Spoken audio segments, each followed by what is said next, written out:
Guys, Raymond here with another video, and we're going to be continuing our CeMAP definitions.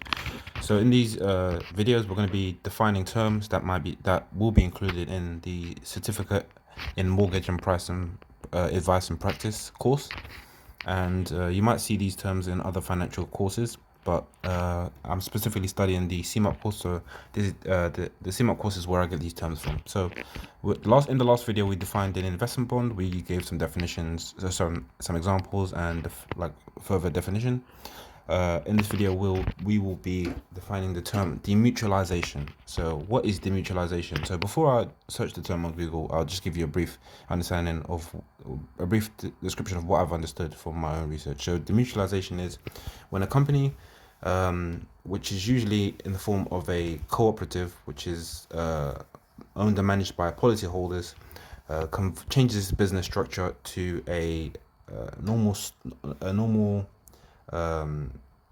stock holding, which is or a stock listed company. So it's when a company transitions its business structure to be owned by shareholders as opposed to policyholders. So of course the advantages are that the company's ownership and profits will be distributed to shareholders, and the company, if listed on the stock market, will be able to raise more money than a typical cooperative will be able to. So one of the advantages is potential growth.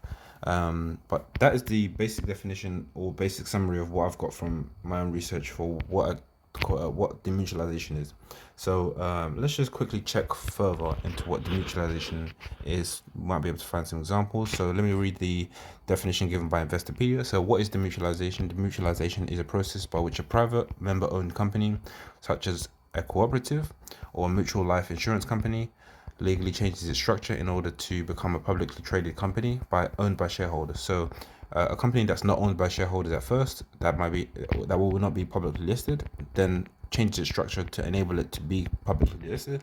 So as I said before, one of the advantages are the shareholders will the shareholder quantity will increase.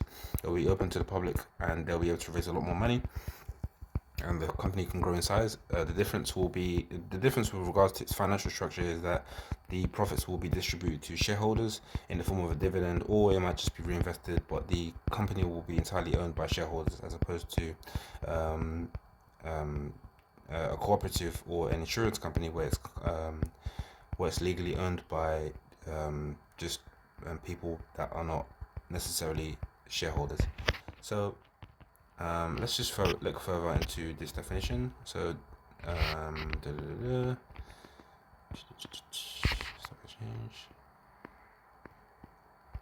So demutualization involves the complex process of transitioning a company's financial structure from a mutual company into a shareholder-driven model. Mutual companies, not to be focused with mutual funds, are entities seeded by private investors who are also customers or members of these operations. So the process starts when